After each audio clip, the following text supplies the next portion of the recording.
Namix Kanatuni. Good morning. My name is Betty Ann Little Wolf from Piikani Nation. My name that I treasure is Anachapik Saki. That was given to me by my grandparents, and my grandmother being very a big part of my growing up years.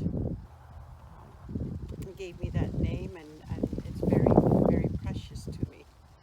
I'm going to talk to you about Orange Shirt Day and my days at the boarding school. I'm 78 years old today, and 10 years of those years were spent in the boarding school at the beginning of my younger days.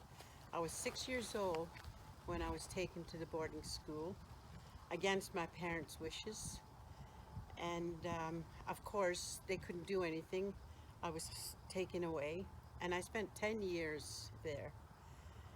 Those 10 years I thought were a big part of my life that I wouldn't say wreck it, that's not a good name.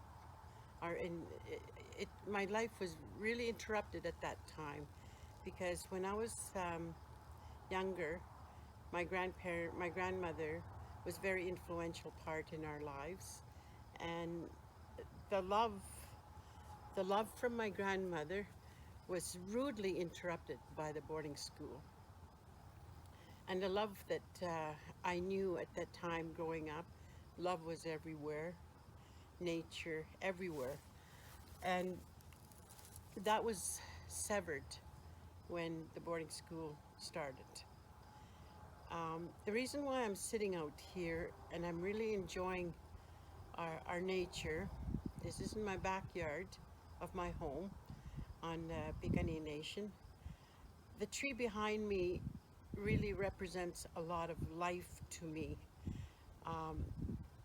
The beginning of my years was a very happy year, and the trees are somewhat turning orange now. The fall is coming, and it's a very sad time for me. When people drive down the highway and they see the trees turning colors, and they say, "Oh, that is a beautiful color." Well, to me, it's not beautiful. To me, it's sad, because the colors indicated that it was time to return back to the boarding school for another whole year, away from my parents, away from the people that I love. So this time of the year it was not a good part of my life. Remembering the years where getting ready to take the kids back to the school, and I remember my parents would be putting stuff together for us and treating us before going back to boarding school. They would take us on trips, they would do things for us, and knowing that we wouldn't be seeing them for a full 10 months. And those 10 months are in loneliness. And in a little while, we're going to go inside, and I'll show you some pictures of the boarding school that I went to. Today, I really respect the Orange Shirt Day. I give a lot of credit to the person who started the Orange Shirt Day. The the recognition to this young lady is big from my heart, because Truth and Reconciliation has always been telling us to forgive. We can forgive, but do they know the hurts that we went through? And I often wonder, if you're forgiving somebody, do they truly know why you're forgiving them for the hurt that you went through. And that's been in many discussions that I've been into. And I always say that awareness is a big part of our young people's lives today. And being aware of where you came from, because your identity was stripped from you. The four things that were very big part of your life was stripped from you. First of all was your culture, that was stopped. Your traditions, those were interrupted. Your values were stopped. And your spiritual belief was not to ever be mentioned. And those were the hurts that I'm talking about. When you go back to the boarding school, you couldn't even talk your language. So the person that made aware, made this an awareness, like I say, is a big part of my heart, because I want to thank everybody that is making this awareness, because some children don't know where they come from. Some children don't even understand where their language came from, because that was taken away. And some people that were in boarding school died, not being able to return to their homes and regain their culture, regain their language. That was a sad part too. So as when we go inside, and I'll show you some of the things that I'm talking about. One of those is um, a book that was given to my husband and I on commemorating the names of the boarding school children that died in the boarding school and never returned home. Now, when that came into the to the lodge where we received it in Winnipeg, I felt I felt such a hurt, because I think of my friends that I never got to see when I went to boarding school and coming back home. I think of some of my friends that I never got to see again, and our family that went on, and you just never see them again. But we'll stop here, and then we'll move inside, and then I'll show you some of the pictures I wanted to share with you. Okay. Hello again. We're now inside, and as I said before, I wanted to show you some pictures of the boarding school that I went to. I'm going to start this part of my story um, again, going back to when I was just a little girl. I was 6 years old when I went to boarding school, but there were children in there that were 2 and 3 years old um, that we had to babysit in the boarding school. And when I went there at that age, um, the love, the learning of being at home with my parents, and the love, the closeness, the bonds, those were all taken away. And like I mentioned before, they were severed, completely stopped.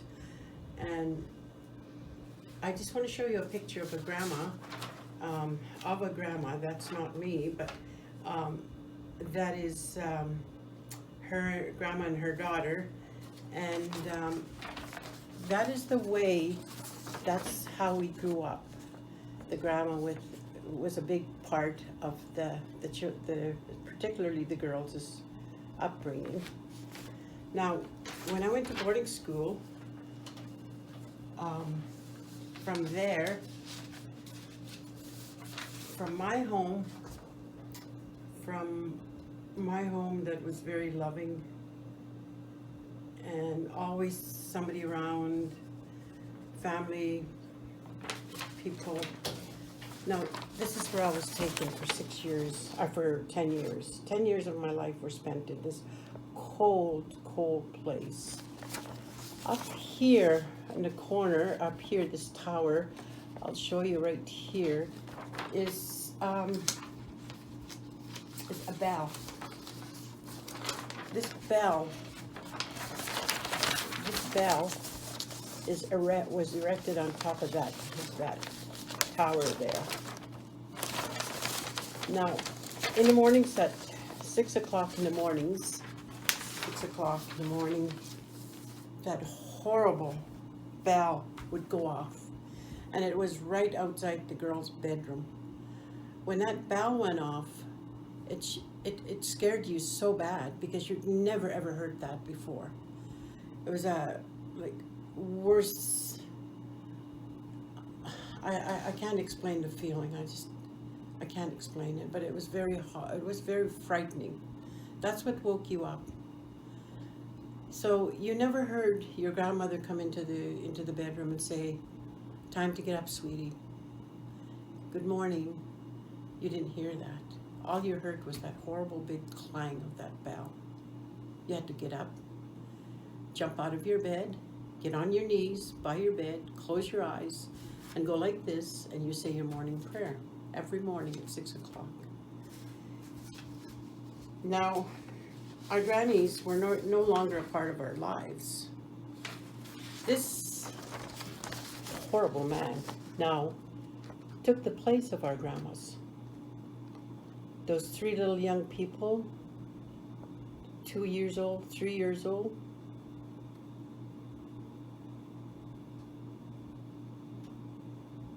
makes me want to cry. Because I know these children.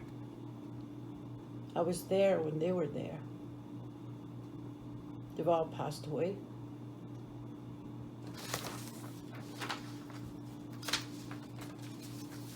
There was no happiness in that place.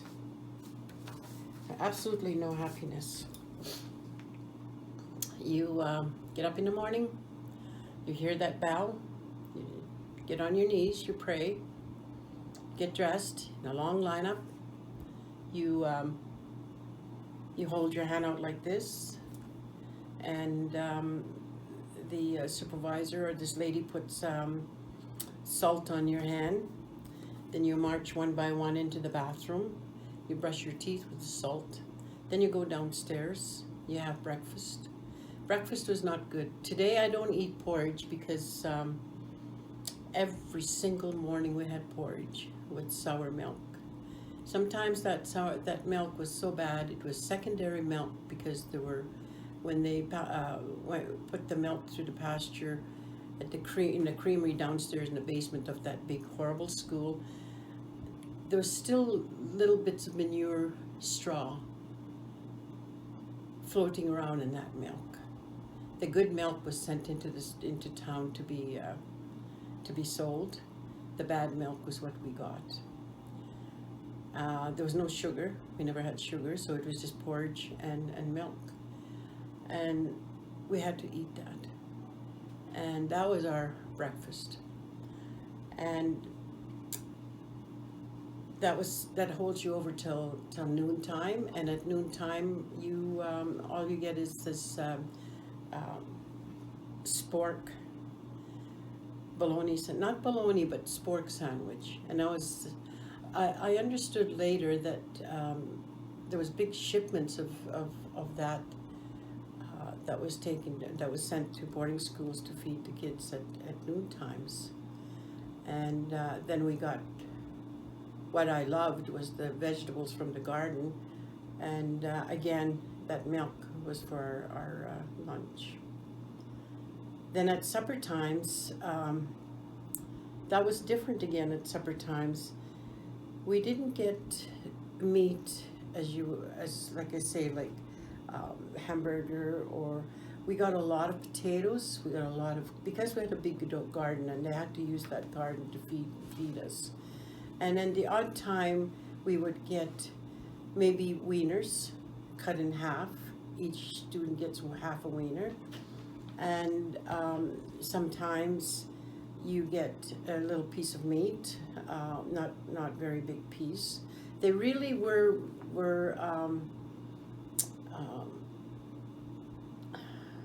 what's the word? They were really stingy with their meat, and yet we had cattle. The boys were raising cattle from that school, in that school. Academically, I did not learn anything in that school because all we did was clean. Even the little people were cleaning. They give you a rag and some oil, and you clean, clean, clean. That's all we did was clean, clean. The other part of my life there was taken away was our cleansing ourselves. We were taught by our parents first thing in the morning, growing up. Our parents would smudge the sweetgrass, and we'd take this sweetgrass and we cleanse ourselves in the mornings, and you put a protective dome around to protect you for the day from any negativity coming against you. We couldn't do that. Some of the girls would say, let's smudge. And imagine, we'd hide somewhere and we'd pretend we were smudging. And if we were caught, lo and behold, we got a good beating. And so, because of what I'd seen, and being a big softy myself, I didn't do these things because I didn't want to get hurt like the other girls were getting hurt. I saw the beatings that they were getting, and I didn't want that. So I didn't do any of that stuff. Talking about it right now, I think to myself, I am so fortunate that I survived that era. Many of my friends did not survive. Many of my friends, meaning that didn't survive, came out of those schools hiding their hurts, the horrible things that happened to them there. They couldn't talk about it. They couldn't talk to anybody about it. And so they suppressed all those feelings, and to give a little bit of relief, they turned to alcohol. And alcohol suppressed a lot, and that led them down the wrong path. And most of them lost their lives, whether it was a result of accidents, whether a result of illness, through the effects of alcohol. So many of my friends are not around today because of that. We were very fortunate when we came out of the boarding schools. Our parents sent us to school. This is my last year at the boarding school. And like I say, that is me here at the end, right here. That was when I was 16 and we're supposed to be graduating. Now we left the boarding school. We didn't know nothing. My parents put me into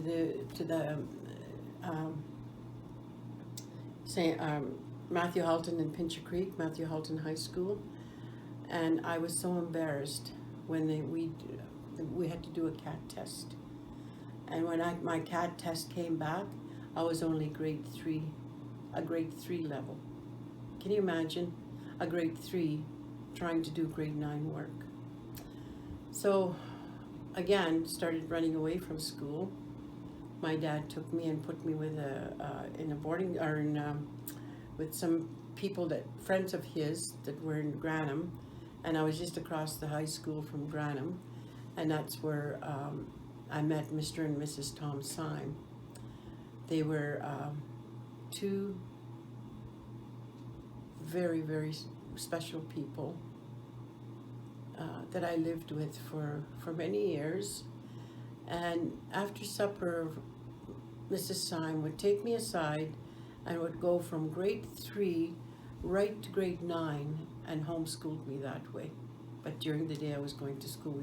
She made arrangements with the teacher that I was doing this work because she was a retired teacher to herself. So I was so fortunate in my education years that I was able to have that support. And again, like I say, many people today did not get those supports because of the hurts they went through. Again, like I say, I look back at my boarding school years talking about it today. I used to, at one time, I used to cry when I talked about it. When I first started, that was many years ago. I used to cry because I think I pitied myself or whatever. But then I think to myself, no, you survived those years. How can you look back and say they hurt? Because knowing that many of your friends did not make it, I thank Creator for the life that He gave me, for surviving those years in those boarding schools and coming out. And I promised Creator one thing, that I would work for Him for the rest of my life in helping young people. So what I'd like to leave with you is whatever hurts that you went through in the past, don't let them hinder you into today. The 4 things that were taken from me when I was younger was my culture, my traditions, my values, and my spiritual beliefs. Those 4 things, we could never go back to the olden days, but those four things I take today and I implement them into my everyday life. And that is how I survived. So I leave with you the things that you treasured, the things that your parents showed you, the identity that your parents showed you as a young person. Use them today. And don't ever let the hurts hinder you. Because it would be nice if we had an eraser and erase the past. We can't do that. We just have to make the best of those times. Because Creator gave you a beautiful day. In the morning, when you get up in the morning and you say thank you, Creator, for this day. This morning was beautiful. But seeing those leaves turning, made a little twitch in my heart because, hey, but I soon got over that. Because I have to see the beauty too. Anya, thank you.